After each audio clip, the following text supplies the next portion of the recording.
Hello मित्रांनो, MPSC मित्र या मराठी यूट्यूब चॅनलवरती तुमच्या सगळ्यांचं स्वागत आहे. आज आपण 8 फेब्रुवारी 2022चा लोकसत्ता बघतोय आणि विशेष करून लोकसत्ता आपण एक्झामच्या पर्स्पेक्टिव्हने बघत असतोय रोज. त्यामुळे बघूया 8 फेब्रुवारी 2022च्या न्यूजपेपरमध्ये लोकसत्तामध्ये एक्झामच्या दृष्टीतून कोणकोणत्या न्यूज महत्त्वाच्या आहेत. सुरुवात करूया मग डिस्कशनला. So let start. पहिली न्यूज आहे ती पंतप्रधान नरेंद्र मोदींशी रिलेटेड असलेली आपल्याला पाहाव्यास मिळते आणि लोकसभेमध्ये त्यांनी विरोधी पक्षांवर टीका करत असताना आज आम आदमी पक्षाचं जे सरकार आहे दिल्लीमधलं आणि महाराष्ट्रातलं जे राष्ट्रवादी काँग्रेस आणि महाविकास आघाडी ज्याला आपण म्हणतो या सरकारांवरती विशेष करून त्या भाषणामध्ये टीका केलेली आपल्याला पाहाव्यास मिळते आणि त्याचबरोबर काँग्रेस पक्ष जो आहे त्या काँग्रेस पक्षावरती टीका केलेली आपल्याला पाहाव्यास मिळते. त्याच्यामध्ये हे सांगितले त्यांनी की ज्यावेळेस कोरोनाचे लाट सुरू होती, कोरोनाचा कहर सुरू होता, त्यावेळेस या सरकारांनी जे मजूर आहेत त्याला स्थलांतरित होण्यासाठी मजबूर केलं आणि त्यामुळे त्या मजुरांना हालापेष्टा अनेक सहन करावं लागल्या. ते रस्त्यावरून भर उन्हामध्ये चालताना आपल्याला पाहावयास मिळाले. अशा प्रकारची टीका नरेंद्र मोदींनी लोकसभेच्या अभिभाषणामध्ये केलेली पाहावयास मिळते. ते सांगणारी खरं तर ही न्यूज आहे. बाकी या न्यूजमध्ये इम्पॉर्टंट असं काही नाही, फक्त आता याच्यामधून की पॉईंट आपल्याला एक्झामच्या दृष्टीतून सुद्धा घ्यायचा आहे. त्यामुळे लोकसभेमधल्या भाषणाचा उल्लेख आला. त्याच्यामुळे विशेष करून पहिला तर की पॉईंट सभागृहांविषयीची इन्फॉर्मेशन आपल्याला डिटेल असायला पाहिजे. पार्लमेंटचे सभागृह 2 प्रकारचे असतात. अप्पर सभागृह एक असतं, लोअर सभागृह एक असतं. त्याच्याच रिलेटेड भारतीय राज्यघटनेमध्ये काय तरतूद दिलेल्या आहेत याची डिटेल इन्फॉर्मेशन आपल्याला असणं कुठंतरी गरजेचं आहे. हा पहिला की पॉईंट आपला होऊ शकतो. दुसरा की पॉईंट वारंवार आता काय व्हायला लागले की स्टेटमध्ये वेगळं सरकार आहे आणि सेंट्रल गव्हर्नमेंटमध्ये वेगळं सरकार आहे. म्हणजे सेंटरमध्ये बीजेपी आहे आणि स्टेटमध्ये काही राज्यांमध्ये वेगळं सरकार आहे. जसं की महाराष्ट्रामध्ये महाविकास आघाडी सरकार आहे, दिल्लीमध्ये आम आदमी पक्ष सरकार आहे. त्यामुळं यांच्यामधला जो क्लॅश आहे तो वाढताना आपल्याला पाहावयास मिळतो. मतभेद जे आहे ते वाढताना पाहावयास मिळतात.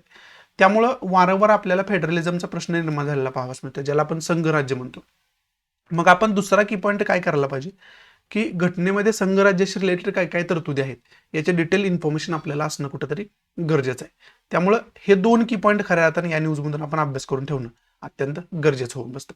बाकी ही टोटल पॉलिटिकल न्यूज आहे, त्यामुळे बाकी याच्यामधून घेण्यासारखं असं काही नाही. त्यामुळे पुढची कोणती महत्त्वाची न्यूज आहे बघूयात आपण. पुढची न्यूज आहे ती थंडीशी रिलेटेड न्यूज असलेली आपल्याला पाहावयास मिळते. जरी थंडी आता 2 दिवस कमी झाली असली तरी आणखी 2 दिवसांनं थंडी राज्यामध्ये वाढणार आहे, असं या न्यूजमध्ये आपल्याला सांगितलं. विशेष करून ही न्यूज जी आहे ती ॲटमॉस्फिअर विषयी बोलते, वातावरणाविषयी बोलते आणि विशेष करून टेम्परेचर जे वातावरणात असतं त्याच्याविषयी ही न्यूज बोलताना आपल्याला पाहावयास मिळते. मग आता जॉग्राफीच्या दृष्टीतून या न्यूजकडे आपण बघणं खरं तर गरजेचं आहे. म्हणजे आपल्याला जी सीझन सायकल आहे, जो पृथ्वीचं सूर्याभोवती फिरणं आहे आणि त्याच्यामध्ये रोटेशनमुळं आणि रिव्हॉल्युशनमुळं वातावरणात काय काय बदल होतात, जे सीझन आहे ते कशा पद्धतीने चेंज होतात त्याचा एक आपण डिटेलमध्ये ती जी फिगर आपल्याला दिलेली आहे जॉग्राफीमध्ये त्या फिगरचा आपण डिटेलमध्ये खरं तर अभ्यास करणं कुठंतरी गरजेचं आहे. त्यामुळं त्याचा खऱ्या अर्थानं आपण डिटेलमध्ये अभ्यास करून ठेवायला पाहिजे. इथं या फिगरमध्ये छोटीशी मी ड्रॉ करून इथं दाखवतोय. तिथं सूर्य जो आहे तो मध्ये असलेला आपल्याला पाहावयास मिळतो आणि त्याच्या शेजारून पृथ्वी जी आहे ती रोटेट होताना आपल्याला पाहावयास मिळते. अशा प्रकारची जी पृथ्वीचं रोटेशन आहे, रिव्हॉल्युशन आहे, ते जे आहे ते विशेष करून आपल्याला जॉग्राफीमध्ये ते फिगरच्या माध्यमातून समजावून सांगितले. जर स्टेट बोर्डामध्ये जरी बघितलं तुम्ही किंवा NCERTमध्ये जरी बघितलं तर तुम्हाला ही कॉमन जी फिगर आहे ते तुम्हाला पाहावयास मिळेल आणि त्याच्यामध्ये ऋतू कसे चेंज होतात, सीझन कसे चेंज होतात याची कारणं खरं तर समजावण्याचा प्रयत्न केला आहे चांगल्या पद्धतीनं. मग त्या आकृतीचा जो आहे तो आपण चांगल्या पद्धतीने अभ्यास करायला पाहिजे. जॉग्राफीच्या दृष्टीतून ते अत्यंत महत्त्वाचं होऊन बसतं.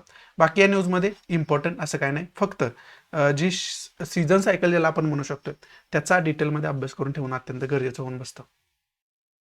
पुढची न्यूज आहे ती लता मंगेशकर यांच्याशी रिलेटेड न्यूज असलेली आपल्याला पाहावयास मिळते. त्यांना शेवटचं जे अंत्यविधी आहे त्यांचा तो शिवाजी पार्क मैदानामध्ये केला गेला.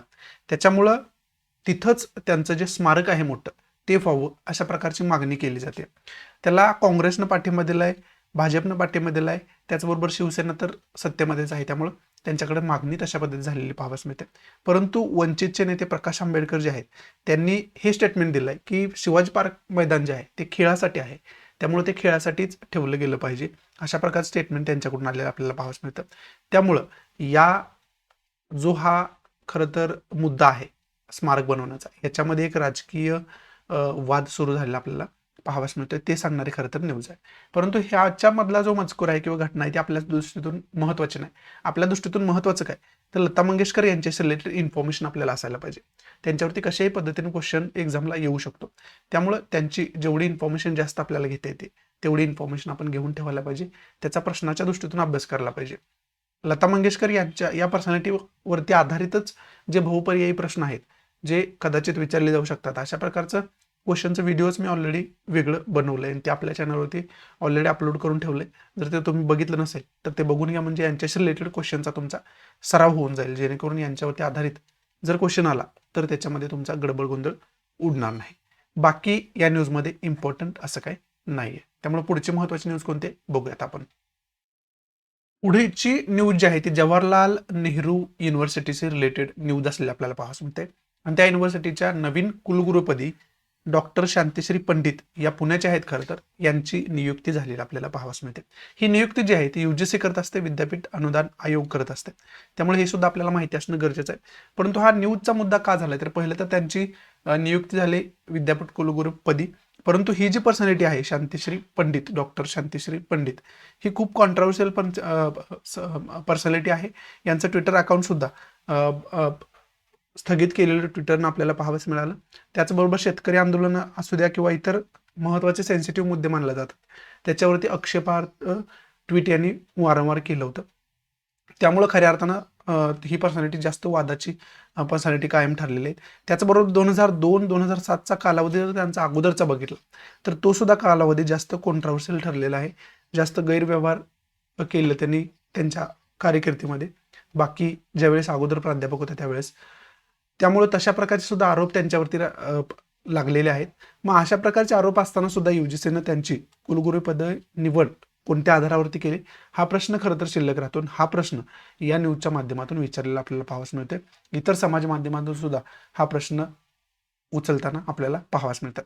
मग विशेष करून बाकी इन्फॉर्मेशन घ्यायची झाली तर JNUच्या कुलगुरूपदी पहिल्या महिला कुलगुरू या झालेल्या आहेत डॉक्टर शांतिश्री पंडित. त्यामुळं सुद्धा हे खऱ्या अर्थानं महत्त्वाचं ठरतं. पहिल्या महिला कुलगुरू या JNUच्या आहेत. त्यामुळं हा फॅक्ट फक्त लक्षात ठेवण्याचा कुठेतरी प्रयत्न करा. बाकी इन्फॉर्मेशन घ्यायची झाली तर पहिलं तर या पर्सनॅलिटी विषयीची इन्फॉर्मेशन आपण बघितली याच्या अंतर्गत. दुसरी इन्फॉर्मेशन जवाहरलाल नेहरू युनिव्हर्सिटी कायमच न्यूजमध्ये असते. त्यामुळं या जवाहरलाल नेहरू युनिव्हर्सिटीची स्थापना कधी झाली, याचा इतिहास काय, याची डिटेल एक इन्फॉर्मेशन आपण काढून ठेवणं अत्यंत गरजेचं होऊन बसतं. बाकी या न्यूजमध्ये इम्पॉर्टंट काय असं नाही, फक्त हे 2 की पॉईंट खऱ्या अर्थाने इम्पॉर्टंट होऊन बसतात. त्यामुळे ते 2 की पॉईंट आपण व्यवस्थित अभ्यास करून ठेवायला पाहिजे. आणि तिसरा घ्यायचाच झाला तर शेतकरी आंदोलनाचा इथे उल्लेख आलाय. त्यामुळे मग शेतकरी आंदोलनाशी रिलेटेड मग ते फार्म ऍक्ट काय होते, परत जे शेतकरी कायदा जो आहे तो परत वापस का घेतला गेला, याची डिटेल इन्फॉर्मेशन असण्यासाठी आपल्याला तो फार्म ऍक्ट काय आहे याची डिटेल इन्फॉर्मेशन असणं कुठेतरी गरजेचं आहे. त्यामुळं तो शेतकरी कायदा नेमका काय होता याची डिटेल इन्फॉर्मेशन आपण काढून ठेवणं अत्यंत गरजेचं होऊन बसतं. बाकी या न्यूजमध्ये इम्पॉर्टंट असं काय नाही. पुढची न्यूज आहे ती जमीन खरेदी विक्रीमध्ये जे गैरप्रकार घडतात ना त्याच्यावरती सोल्युशन काढलेलं आपल्याला पाहावयास मिळते. ते सोल्युशन काय तर युनिक लँड पार्सल आयडेंटिफिकेशन. हे एक खरं तर आयडेंटिफिकेशन असणार आहे जेणेकरून आपल्याला एका क्लिकवरती समजू शकते की ज्या जमिनीशी आपण व्यवहार म्हणजे ज्या जमिनीचा आपण व्यवहार करतो त्याचे मालक कोण आहेत आणि बाकी त्याची इन्फॉर्मेशन महत्त्वाची जी आपल्याला खरेदी विक्री करण्यामध्ये महत्त्वाची असते ती आपल्याला एका क्लिकमध्ये कळण्यासाठी युनिक लँड पार्सल आयडेंटिफिकेशन ही जी ULPAN जी पद्धत आहे ती खरं तर डेव्हलप केली गेली गव्हर्नमेंटकडून. ते सांगणारी खरं तर न्यूज आहे. परंतु त्याचं ही जी पद्धत आहे ती ट्रायल बेसिसवरती आता पुण्यामध्ये पहिल्यांदा त्याचे ट्रायल सुरू होताना आपल्याला पाहावयास मिळेल. त्यामुळे आपल्याला युनिक लँड पार्सल आयडेंटिफिकेशन हे जे टेक्नॉलॉजी आपण म्हणू शकतो नवीन ॲडव्हान्समेंट आहे ती खरं तर माहिती असणं गरजेचं आहे. याच्यावरती कसा जरी क्वेश्चन विचारला तरी आपल्याला माहिती पाहिजे की जमीन खरेदी विक्री व्यवहारांशी रिलेटेड ही टेक्नॉलॉजी एक आणि ती गव्हर्नमेंट आता डेव्हलप करू इच्छित आहे. त्यामुळं त्याची डिटेल इन्फॉर्मेशन आपल्याला असायला पाहिजे. बाकी या न्यूजमध्ये इम्पॉर्टंट असं काय नाही. पुढची न्यूज आहे बैलगाडा शर्यतीशी रिलेटेड. बैलगाडा शर्यतीला आतापर्यंत बंदी होती त्याच्यामुळे बैलगाडा शर्यती होत नव्हत्या. परंतु ती बंदी उठवल्यानंतर बंदीनंतर पहिल्यांदा त्याला म्हणू शकतो आपण की मावळमध्ये बैलगाडा शर्यत आयोजित केली आपल्याला पाहाव्यास मिळते. मग या बैलगाडा शर्यतीविषयी डिटेल इन्फॉर्मेशन आपल्याला असायला पाहिजे. एक महाराष्ट्रामधलं ते कल्चर आहे, परंतु त्याच्यावरती बंदी आणण्यात आली होती. मग ते त्याच्याशी रिलेटेड इन्फॉर्मेशन आपल्याला असायला पाहिजे की बंदी आणण्याची कारणं काय काय होते, त्याच्यामध्ये कोणकोणते कायदे इन्व्हॉल्व्ह होते, समाविष्ट होते, त्याची सर्व इन्फॉर्मेशन आपल्याला कुठंतरी या न्यूजच्या अंतर्गत असणं गरजेचं आहे. आणि एकंदरीत आपल्या संस्कृतीच्या दृष्टीतून, आपल्या परंपरेच्या दृष्टीतून बैलगाडा शर्यतीचं महत्त्व काय याची थोडीशी इन्फॉर्मेशन आपण काढून ठेवायला पाहिजे. एक्झामच्या दृष्टीतून ते महत्त्वाचं होऊन बसतं. इथं खऱ्या अर्थानं आजचा जो लोकसत्ता आहे तो समाप्त मी करतोय. ज्या काही महत्त्वाच्या न्यूज होत्या त्या आपण या डिस्कशनच्या अंतर्गत डिस्कस करायचा प्रयत्न केला. पुन्हा एकदा रिव्हिजन म्हणून बघूयात की कोणकोणत्या न्यूज आपण आज डिस्कस केलेल्या आहेत त्या. पहिले तर न्यूज आपण PM नरेंद्र मोदींशी रिलेटेड बघितली. त्यांनी विविध पक्षांवरती टीका केली लोकसभेमध्ये, ते बघितलं. त्यानंतर थंडीविषयीची न्यूज बघितली. त्याच्यामध्ये आपल्याला जे सीझन सायकल आहे, पृथ्वीचं रोटेशन, रिव्होल्युशन, त्याची इन्फॉर्मेशन घ्यायला मी सांगितली होती. ती न्यूज त्यानंतर आपण बघितली. त्यानंतर आपण लता मंगेशकर यांच्याशी रिलेटेड न्यूज बघितली होती. त्यांच्या स्मारकाच्या वरून खरं तर वाद सुरू होता, ती न्यूज आपण बघितली होती. त्यानंतर JNUच्या कुलगुरूपदी पुण्याच्या डॉक्टर शांतिश्री पंडित यांची नियुक्ती झालेली आहे. आणि ती पर्सनॅलिटी कशा पद्धतीने कॉन्ट्रोवर्शियल आहे, त्यांच्या त्या नियुक्तीवरती काय प्रश्न उचलले जातात, आणि ती पर्सनॅलिटी जी आहे ती पहिली महिला कुलगुरू आहे JNUची, हे सुद्धा महत्त्वाचं होतं. ते सुद्धा इथं आपण बघण्याचा प्रयत्न केला होता. त्यानंतर आपल्या अर्थसंकल्पामध्ये तरतूद केली गेली युनिक लँड पार्सल आयडेंटिफिकेशनशी रिलेटेड. आणि हा जो युनिक लँड आयडेंटिफिकेशन खरं तर आहे, पार्सल आयडेंटिफिकेशन, त्याच्यामध्ये विशेष करून त्या जमिनीचा मालक कोण आहे, क्षेत्र किती आहे, ही सर्व इन्फॉर्मेशन, जमिनीच्या खरेदी विक्रीचे जे व्यवहार आहेत त्याच्यामध्ये फसवणूक जी होत असते ते रोखण्यासाठी हे नवीन टेक्नॉलॉजी, नवीन ॲडव्हान्समेंट त्याच्यामध्ये केली गेली. त्यामुळे हे जे फसवणुकीचे व्यवहार आहेत ते त्याला आळा बसण्याला आपल्याला मदत मिळेल. आणि तो जो उपक्रम आहे, तो जो प्रोजेक्ट आहे, unique land parcel identification project जो हा आहे, त्याची पहिल्यांदा ट्रायल जे घेतले जाणार आहे ते पुणे शहरामध्ये घेतले जाणार आहे. त्यामुळे खऱ्या अर्थानं ते महाराष्ट्राच्या दृष्टीतून आपल्याला महत्त्वाचं होताना पाहाव्यास मिळते. त्यानंतर आपण बैलगाडा शर्यतीशी रिलेटेड न्यूज बघितली होती. बंदीनंतर पहिली बैलगाडा शर्यत मावळमध्ये होताना आपल्याला पाहावयास मिळते.